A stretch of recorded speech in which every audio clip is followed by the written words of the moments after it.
অনেক সময় আমাদের সন্তানদেরকে, ছোট্ট সন্তানদেরকে বদ জিনে আসর করে, তখন সন্তানেরা কান্না করতে থাকে, কান্নার থামে না, সারা রাত এই কান্নার যন্ত্রণা সহ্য হয় না।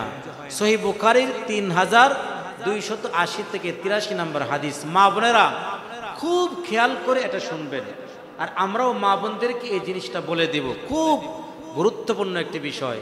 আমাদের মাসুম সন্তানগুলো, ছোট্ট সন্তানগুলো ওই জিনে আক্রান্ত হয়, আক্রান্ত হওয়ার কারণে বিভিন্ন জটিল রোগে আক্রান্ত হয়ে যায়। নবীজি বলেন, যখন সূর্য ডোবা হয়, সূর্য যখন ডুবে যায়, অর্থাৎ মাগরিবের সময় যখন হয়ে যায়, অর্থাৎ মাগরিবের সময় তো সূর্য ডুবে যায়, ওই যে সময়টা, ওই সময়ে সন্তানগুলোকে হেফাজতে রাখার জন্য বলেছেন। নবীজি বলেন, ইদাস্তাজনাহাল লাইল আও ক্বালা জুরহুল লাইল, যখন রাতের শুরু অংশ, অর্থাৎ যখন মাগরিবের সময় হয়ে যায়, নবীজি বলেন, কুফু সিবিয়ানাকুম, তোমাদের সন্তানদেরকে তোমরা ঘরের ভিতরে আটকায় রাখো। ওই সময় যেন সন্তান ঘর থেকে বের হতে না পারে, অর্থাৎ মাগরিবের আজান যখন হয়, সূর্য যখন ডুবে, ওই সময় যেন সন্তানগুলো বের হয়ে না যায়, ঘর থেকে যেন বের না হয়।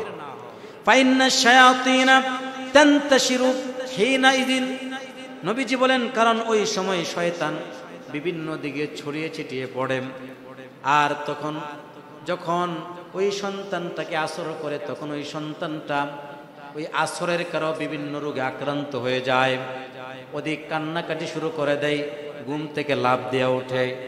এখন দেখা যায় সন্তানকে নিয়ে হুজুরের কাছে দৌড়াদৌড়ি করে। এখন হুজুরের কাছে দৌড়াদৌড়ি করেন কেন? আগেই তো সতর্ক থাকার প্রয়োজন ছিল। এজন্য আজকে থেকে যারা এই হাদিসটা আমরা জেনেছি, আমাদের ছোট্ট সন্তানদেরকে, নাবালেগ সন্তানদেরকে আমরা সন্ধ্যার সময় ঘর থেকে বের হতে দিব না। আগের দিনের মুরব্বীরা কিন্তু এই কথাগুলো বলতেন, অথচ এই কথাগুলো কিন্তু হাদিসের কথা। আগের দিনের মুরব্বীরা অনেক কথা বলতেন, যে কথাগুলোর সাথে হাদিসের কথার সাথে মিল ছিল। তানতাশিরু হিনাইদিন, তখন শয়তান চতুর্দিকে ছড়িয়ে পড়ে, ওই ছোট্ট বাচ্চাদের উপরে আক্রমণ করে। ফাইদা যাহাবা সাআতুম মিনাল ইশা, আর যখন একটা সময় চলে আসে, অর্থাৎ মাগরিবের অনেকক্ষণ সময় চলে যায়, এশা রক্ত চলে আসে, খাল্লুহুম, তখন তাদেরকে ছেড়ে দাও। অর্থাৎ এরপরে ছেড়ে দিলে আর কোনো সমস্যা নেই, ঘর থেকে উঠানে যাইবে, উঠানে খেলাধুলা করবে, বা এক ঘর থেকে আরেক ঘরে যাবে, কোনো সমস্যা নাই। কিন্তু মাগরিবের ওই সময়টাই সমস্যা, এছাড়া আমরা অন্য সময়। আমার ভাইয়েরা, ইমাম রাজি রহমাতুল্লাহি আলাইহি তাফসিরে কাবির উল্লেখ করেন, বড় আশ্চর্যজনক একটি ঘটনা। কয়েক মিনিটের ভিতরে তাফসির শেষ হয়ে যাবে। অনেক আশ্চর্যজনিত একটি ঘটনা ইমাম রাজি রহমাতুল্লাহি আলাইহি তাফসিরে কাবিরের ভিতরে উল্লেখ করেন। আমার ভাইয়েরা, স্ত্রী ছিল অন্তঃসত্ত্বা, স্ত্রীর গর্ভে বাচ্চা ছিল।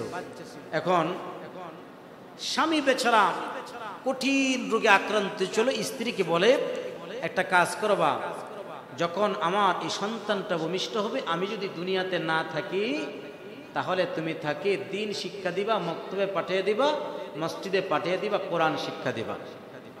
ইমাম রাজি রহমাতুল্লাহ আলাইহি লেখেন, যখন এই ওসিয়ত করে স্বামী বেচারা দুনিয়া থেকে বিদায় নিয়ে চলে গেল, স্ত্রী তার স্বামীর ওসিয়ত মোতাবেক সন্তানটা যখন বড় হলো, 5 বছর 6 বছরের সন্তান, তখন তাকে মসজিদে পাঠিয়ে দিল কোরআন শেখার জন্য। সন্তানটা যখন মসজিদে চলে গেল, আর ইমাম সাহেব, মুয়াজ্জিন সাহেব তাকে প্রশিক্ষণ দিচ্ছেন, বিসমিল্লাহির রহমানির রহিম। আল্লাহ পাক রব্বুল আলামিন ফেরেশতাদেরকে ডাক দিয়ে বলেন, ও ফেরেশতারা, এই সন্তানটা বলতেছে আমি নাকি রহমান, আমি নাকি রহিম, আমি রহমান রাহিম হইয়া ওই সন্তানের বাবার কবরে আযাব দিতে পারি না। এখন এই মুহূর্তে ওই সন্তানের বাবার কবরের আযাব মাফ করে তার বাবার কবরটা জান্নাতের বাগান বানায়া দাও, সুবহানাল্লাহ। সুতরাং সন্তান যখন কোরআন শিখে বিসমিল্লাহ পড়ে কবরের সামনে গিয়ে যখন তেলাওয়াত করে, আল্লাহ পাক সাথে সাথে মা বাবার কবরের আযাবকে মাফ করে দেন।